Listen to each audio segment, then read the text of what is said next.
Welcome back, everyone, to the Coffee and Podcast, where specialty coffee means so much more. We are on a quest to cultivate freedom for victims of human trafficking, all while drinking wicked awesome coffee. I'm your host, Philip Clayman. I'm also the co founder of Three Tree Coffee, a coffee roasting company in Statesboro, Georgia. I'm very excited about this interview today. I have Beth Gamble on, who's one of the founders of Freedom Studios. Freedom Studios is creating meaningful employment opportunities for survivors of human trafficking, all centered around bath and body products. So I'm really excited to learn more about her products, learn more about their business as we get through this episode. As always, we always give a warning for these episodes, and any episode that starts with coffee and blank, we do talk about more sensitive material regarding human trafficking, so please just be prepared that you're ready to hear information about that.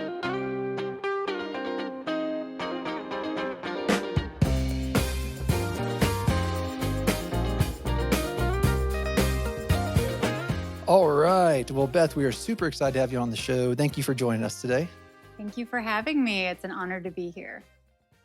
Yeah. So before we get into a lot of the questions and your story and Freedom Studios, we sent you a bag of our Honduras Copan coffee. How are you enjoying it today? It's amazing. I've been drinking it all morning and I really enjoy it. And this is kind of the type of coffee that you probably should enjoy black because it's so good, right?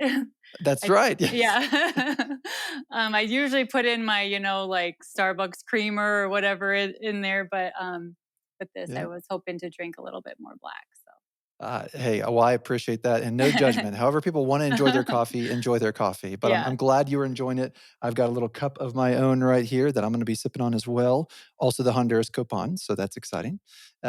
Very neat. Well, I appreciate you being on. Why don't you just tell us a little bit about yourself and tell us a little bit about Freedom Studios? Sure. So my name is Beth Gamble. Like you mentioned, I'm one of the co-founders of Freedom Studios, which is a bath and body company in Sioux Falls, South Dakota. So we make candles and soap and lotion and all kinds of bath products. And we employ survivors of human trafficking to do that. Um, I'm the manager, so I get to run the day-to-day operations and get to just work with the women daily and just really be a part of their healing, and just it's an honor and privilege to be able to just walk alongside them and be a part of their life. And yeah, we were founded. We started at the end of 2019, and then we actually came up with our name, Freedom Studios, at the beginning of 2020, right before the pandemic hit, actually. But yeah, it's been a journey, and I'm just grateful. That's awesome. So, how did you first hear about the human trafficking problem, and what prompted you to co-found a business? Right. So, maybe some more backstory of yourself. Where are you from? What did you study? If you went to school, and Mm-hmm. why this? How did you get to anti-trafficking movement? Yeah, so I'm a believer. So, God, He definitely leads our stories in unique ways. But yeah, I was born and raised in South Dakota. After high school, I joined a ministry in Texas and, went to college there and met my husband around that time. And he joined the military. So that took us a lot of different places. And so had heard, through friends that were missionaries. And went on short-term trips. I had heard about human trafficking, I think, for the first time after they went on a mission trip. I believe it was to Thailand or somewhere in that area, and just appalled and shocked, that this is actually happening in the world. And then when we lived on the East Coast, I attended a Propel women's event that was put on by Christine Kane, and that's when I was introduced to A21 and just all the work that they're doing around the world, and was just blown away and just truly inspired by the work that they're doing, and definitely didn't, and I gave at that time but never thought that I would be involved so firsthand. But through the course of my journey, shortly I have three children, and shortly after the birth of my twins, this life kind of took an unexpected turn, and due to some of those circumstances, had to separate and moved back to Sioux Falls, and just kind of was starting over with infant twins. I think they were 3 months old at the time, and I had a toddler. And there was an organization within our community that was putting on a luncheon that I decided to attend. Just I felt like I wanted to get involved here, and was shocked to hear that it was happening in the Midwest. For one thing, you just think we're sheltered and everybody knows everybody, and it's safe here. And really, my eyes were opened to how it really touches every person. Every person, um, you know, has been affected to some degree, Mm, and really felt like I wanted to be a part of healing on the positive side of it. And so the director who was putting on the luncheon, she just shared with us um, how hard it is for a survivor when they come out of their situation to begin again with lack, if there is lack of employment. There might be large gaps in the resume, addiction issues, and trauma, and a lot of times they will have a criminal um, record. And so as she was sharing just the need for employment, I really felt and resonated with that, as I had been a stay-at-home mom just starting over in my life, and how hard and challenging it is to try to begin again. And I really felt like that the Lord was leading me that way, and that there's something that I could do. I didn't know exactly what it looked like, but I had been making candles as a hobby in the years prior to that. And so for me, I knew how like therapeutic and easy and simple it was for anybody to do. And so I connected with her and really thought that it could be just something that we do as like a fun night, almost like a therapy kind of night in the safe house. But that really turned into we started work shifts just in the evenings, and we started with just the freedom candle as a way to employ the women, really just kind of create a task for the hand as they're working with the fragrances, and then raise awareness within the community through that candle. It starts conversations, right? People give it as a gift. It's a way to get those conversations going. And so yeah, at the end of 2019, we launched the Freedom Candle, and then after that, we were able to, work from there and launch Freedom Studios. And yeah, it's been an exciting adventure. So wow. This is amazing. You clearly had some of your own challenges that you were working through. And yet it seems like in the midst of those challenges is when you said, well, why not give back? Which I think is very counterintuitive. I think a lot of times it's almost like, oh, I'll help once once I figure out maybe some of my own things of what's going on. And yet it seems like you were saying it doesn't, in the midst of what I'm going through, I'm still going to look for ways to get involved. Is that how it felt to you? Or was it like, no, you kind of had a season of healing and now you're ready to jump back in? Or was it all happening at the same time? no, I feel it was happening at the same time. I mean, I really feel like it was the Lord leading me in the right paths, and it was a part of my healing too, to be honest. And I think by looking out, and I feel like the problem seems so big, but if you can start right where you're at with what you have in front of you, um, I felt like I wanted to make a difference, and even when if in the life of one person, it's worth it, So Mm, um, yeah, it was definitely not. I definitely wouldn't say I was healed when we started this, but it has. On the other side of things, it has brought about healing in my life, and then I'm just so grateful. And um, yeah, I'm just blown away to be a part of others on their mm. journey too. So Wow, so neat. So you start this new business, this new venture to try and employ victims of trafficking. You heard that that was a missing link to this puzzle, right? A lot of, and I've heard this as well.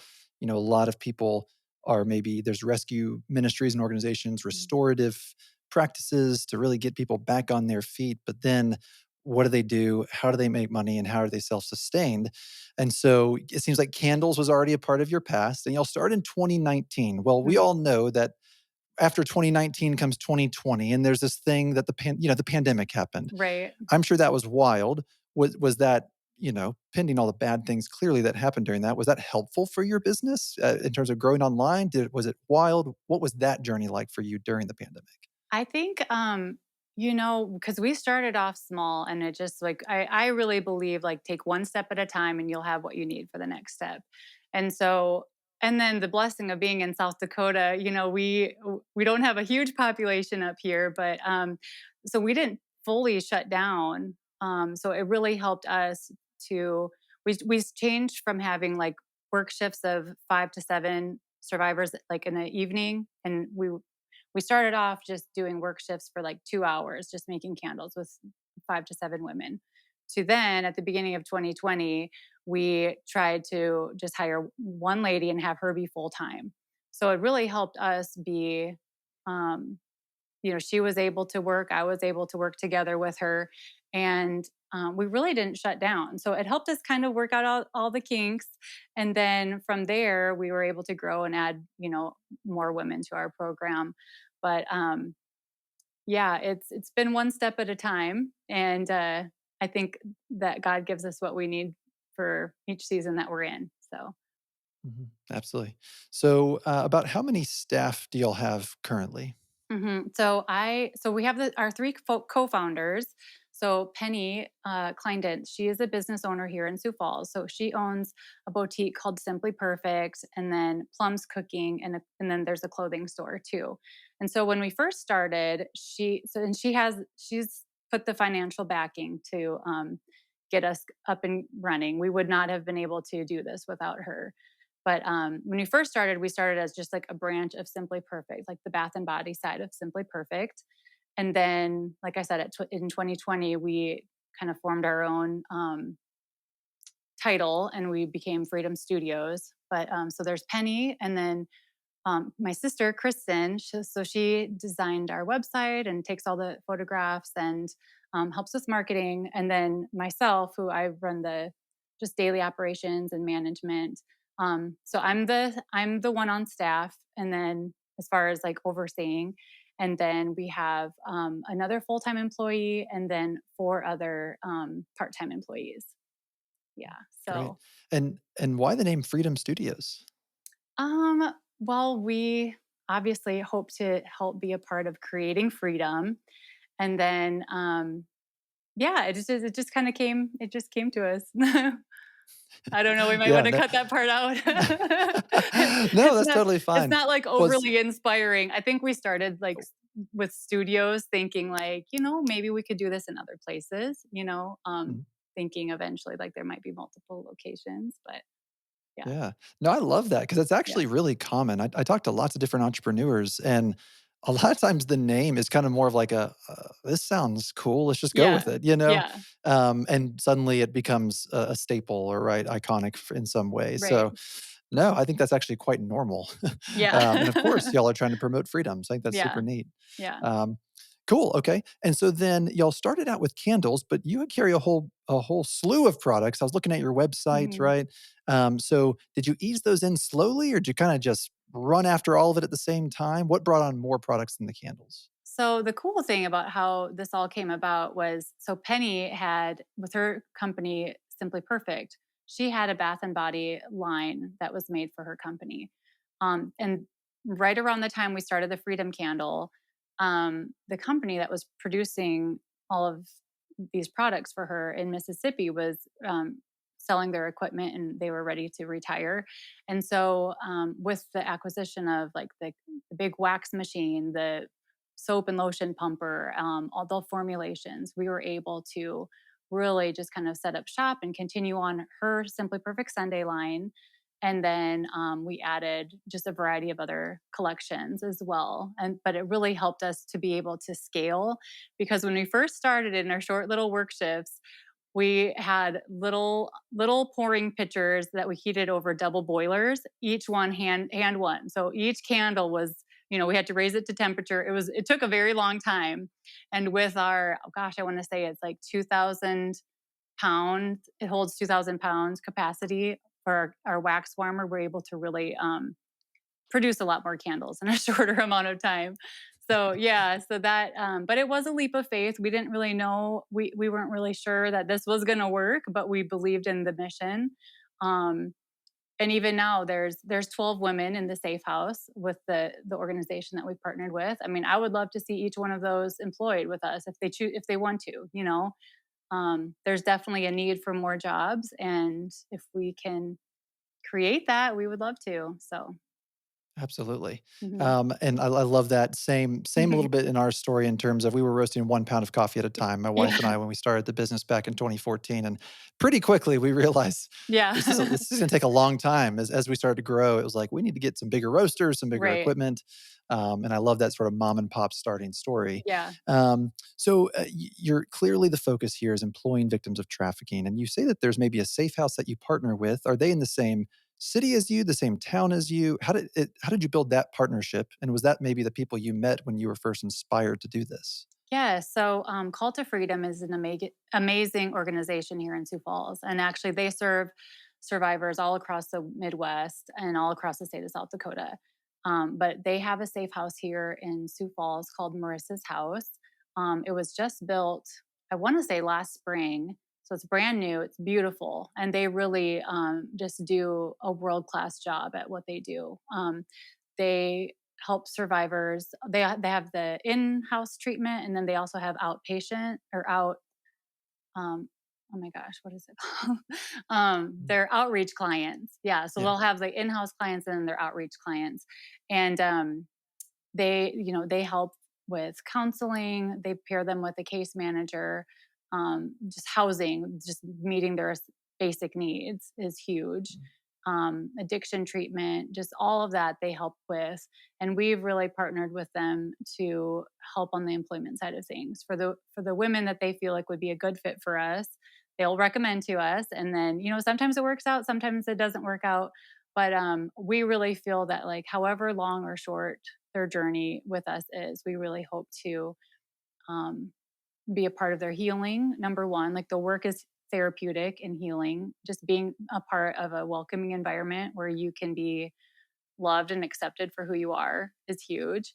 And then, yeah, being a part of their journey. Like, one of our ladies, she's a part time employee, but she's going back to school to become a social worker. She wants to be able to be a part of other survivors' healing, which is just so amazing. And we have, like I said, our full time employee who is kind of a mentor to the other ones. And so, yeah, wherever they're at on their journey, whatever that looks like, we try to accommodate for as little or as many hours as they may need. So, but we mm. work really closely with their case managers as to, you know, what we can do to really set them up to win. Nice. Yeah. Yeah, and then, as I think about it, this is something that, I mean, labor and staff, they're so important to a business's success and health. And in a very plain theoretical sense, if you narrow who you can even accept for employment to a smaller Hmm. amount of people, there's Hmm. less likely a chance of finding people who would be maybe good employees or a good Hmm. fit for the organization. And so I was going to ask, and you kind of already answered a little bit, but has that posed a challenge? Has there been times where it's like, oh man, like we clearly have a noble mission that we're trying to achieve here, and yet there's sometimes maybe it doesn't work, sometimes it does work.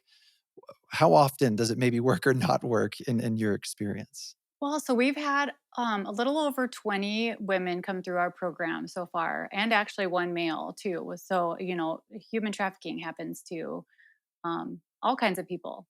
And, you know, with my experience working with each of these individuals, it affects every race, it affects every age, every, you know, demographic. And I would say the overall I guess, like, correlation would be there's a vulnerability there somehow, whether it be mental health struggles, abuse at a young age. There's some sort of vulnerability that makes them more likely to become exploited in some way. And so it's been really interesting working with each of the people. But like I said, you know, for however long or short their journey is, for some of them, right when they get paired with Call to Freedom, they're looking for maybe, especially when we were first starting out, they were looking for more full time employment, and we were just weren't there yet. So it was we were offering just a month or two until they get on their feet, and now that we are able to,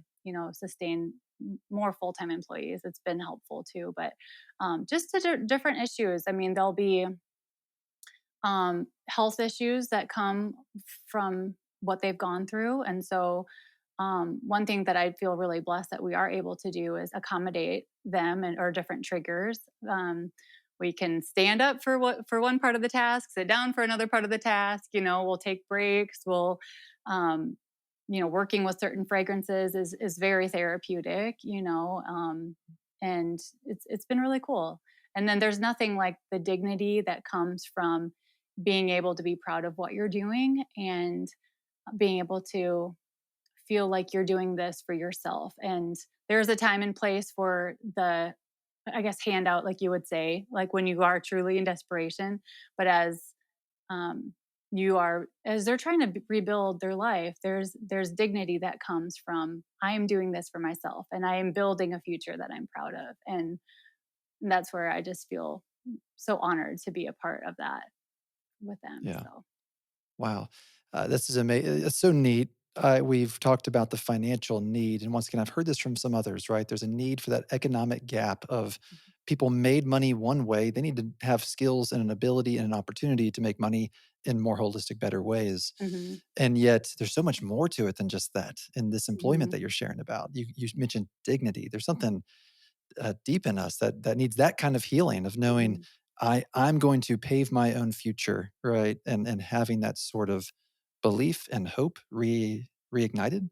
mhm, Um, there's also you mentioned therapeutic, right? The work itself, which it does sound awesome. I've mhm, smelled one of the candles; they do smell good, um, and so that's neat, right? The job itself is very comforting in a way. mhm, Um, so it's neat to hear the many ways that employment can affect a victim of human trafficking. It's not just the paycheck; that's clearly a part of it, but there's more elements to it than just that. yeah. Um, so, Absolutely. Oh, I yeah, was just good. gonna say, like, we make bath bombs, so, like, working with with their hands, forming the bath bombs, using the lavender, as they're making that, then the mixing of the candles, with the wax, like, it's just and they'll say it too, like, they feel really lucky that they get to do this for their job, and, the other thing that I just feel like is so empowering within the workplace is I mean, I'm blown away daily by their like standard of excellence and just the initiative that they take. And I really believe that people will rise to the level that you believe in them. And so, I mean, like one of our full time employees, who's a assistant shift leader, I guess you could say, just the way that she mentors and trains our new employees. Um, I think there's a purpose behind that. It's more than just showing up to your shift. So. Yep, absolutely. Mhm, So you mentioned kind of there's now a shift lead, you're the mhm, manager. Um, what other types of roles are there? I think you mentioned a full-time employee that maybe mhm. helps other people, mentors other people. Is that something y'all have created or want to create? Is almost kind of ways to be promoted and work your way up and maybe gain some other skills like management, Mhm. supervision. Is that in the vision that y'all have, or do you currently do it? What's your thoughts there? Yeah, that just happens naturally as we're growing and as people are with us longer, then they naturally um, transition into those roles. And it's been really exciting. Yeah. And the way that they encourage the other ones that are maybe just starting out, just coming out of their trafficking situation. And, have, they've been through it. They understand, and even though each situation may be a little bit different, there's nothing like that. I guess relatability that they have with each other. So Mhm. yeah. Yeah, very neat. Okay, I want to hear a little bit more about your role. So you manage all this. What does your day to day look like? It's Monday. You wake up. You're going into work. What does a normal day look like for you? Yeah, so I schedule out the tasks that would need to be, performed. So what based on which orders come in, I'll kind of write out what needs to be done, and then our shift leader will help like oversee that with the women. And then I help, getting the orders together too. So usually it'll be like myself and another lady who will be like packing the orders, getting that together. And then one thing that I feel really passionate about is all of our retailers across the country that we've connected with. We're in like 500 stores currently across the country. And so forming those relationships and helping stores raise awareness within their community and start those conversations is really exciting to me. Just getting the be able to get the words out and helping people empower survivors with their store with when the customers come in helping them feel like okay I'm not going to just buy something on Amazon. Like I'm going to buy something with purpose and help them be a part of someone's healing journey is I think is such a beautiful thing. So that gets me really excited. I kind of do the customer relations, I guess you could say. And so yeah, that's part of what I do. And then just overseeing, scheduling the work shifts, making sure everybody's where they need to be at the right time, making sure we pick up lunches for the girls every day. So organizing that and yeah. Awesome. Okay. Tell me more about the candle. Why is your candle so great? I've had one, so I know it's great. Mhm. You tell me though. I mean, the wood wick, soy wax. You tell me. Pitch the candle. Well, so most people don't know there's a lot that goes into making a candle. Like the action of actually once you have your formula together, it's pretty simple to make it, but creating your formula, it takes a while. To get that all worked out. And the last thing you want is for a candle to like start on fire or something in someone's house, right? So Yep. yeah, we use soy blend wax, and then all of our fragrances are phthalate free. They're clean burning, so you can feel good about burning them in your home around your pets.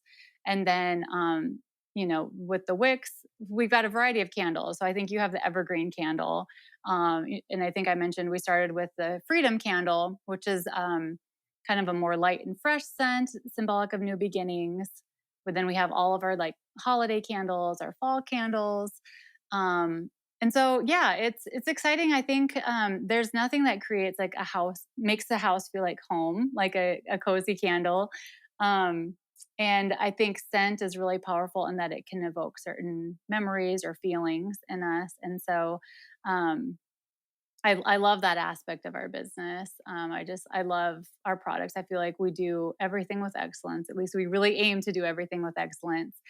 And yeah, I think there's nothing like a candle that is hand poured with love by a real person versus just something that's made somewhere, who knows where, in a factory. So yeah, it's high quality ingredients and yeah. Nice. And do you have a favorite candle right now? So I am actually burning this is from our I Am collection, and this is the I Am Restored candle. And that's kind of been my favorite lately. It's got notes of like vanilla, cardamom. So it's kind of just like calming. And the really cool thing about that candle is our survivors wrote the I am statement on that. So each I am candle has like a statement that goes with it, and our women helped to write that, and it's really meaningful. But yeah, around the holidays, I love the evergreen. It smells like Christmas. I love that candle, and um, yeah. Yeah. Well. Speaking of the evergreen, Mhm. let me throw one in front of the Mhm. camera real quick. Mhm. Check that out, people. I've got the evergreen candle, and it smells so good. And so, anyways, I don't know a lot about candles, but I Mhm. know a lot about smells with coffee and a lot about taste as Yeah. well. And so, it's fun hearing you explain some of the notes and things like that. There's a lot of correlation there, so that's really Mhm. neat. Mhm. Yeah. Okay. What would you say is one of your greatest challenges right now in trying to employ victims of trafficking? Um, well, I think like I mentioned earlier, I mean, I feel like I would love to be able to employ every single woman in the safe house. And, I would love to be able to do more, I guess. And we just got to start with where we're at and know that maybe eventually we'll get there. But yeah, I think that has been a challenge, like feeling like there's people in need of jobs that we're not able to offer at this time. Mm. Yep, absolutely. So you just want more opportunities. Sounds like Mhm. people need to buy more Yeah, candles. If I anyone's know. listening, if you're selling more candles, then that way people would be be able to have the opportunity to employ more as well.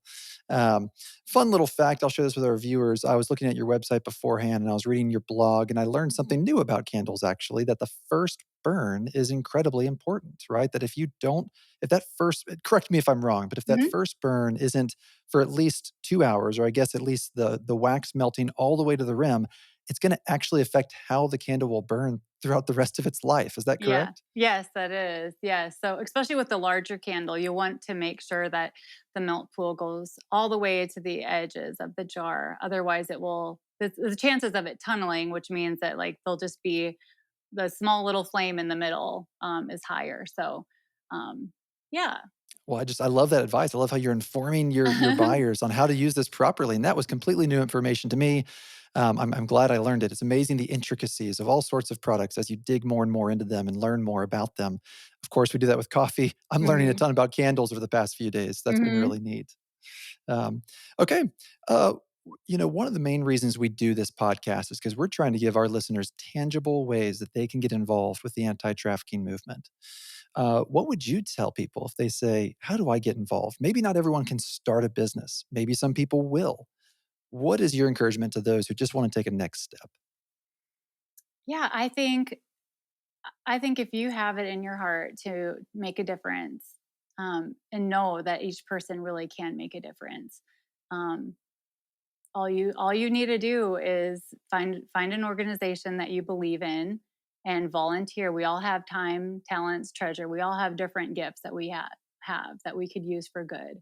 So whether it be, finding an organization that you can volunteer and give some funds to, when you're out shopping for gifts, consider freedom businesses that employ survivors, that it actually makes a big difference in their life as they're starting over. I mean, that is a tangible thing you can hold in your hand and know that that's making a difference in someone's life.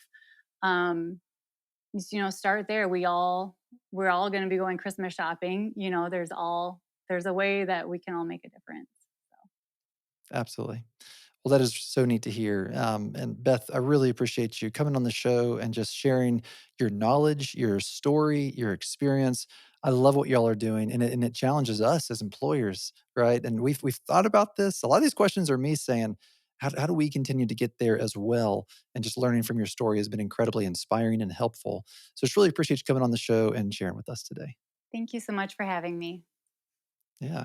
And then, last thing is I just want to let our listeners know that we actually do have the evergreen candle in our shops at any of our locations. You can actually go pick it up.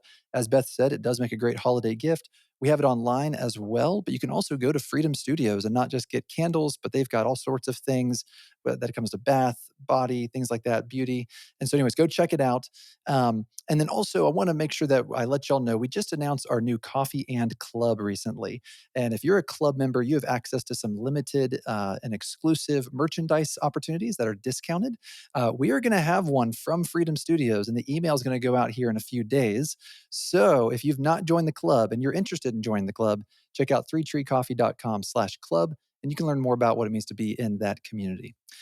This was an awesome episode today. I'm super excited that we had Beth on. I hope you enjoyed it as well. And thank you for helping us cultivate freedom.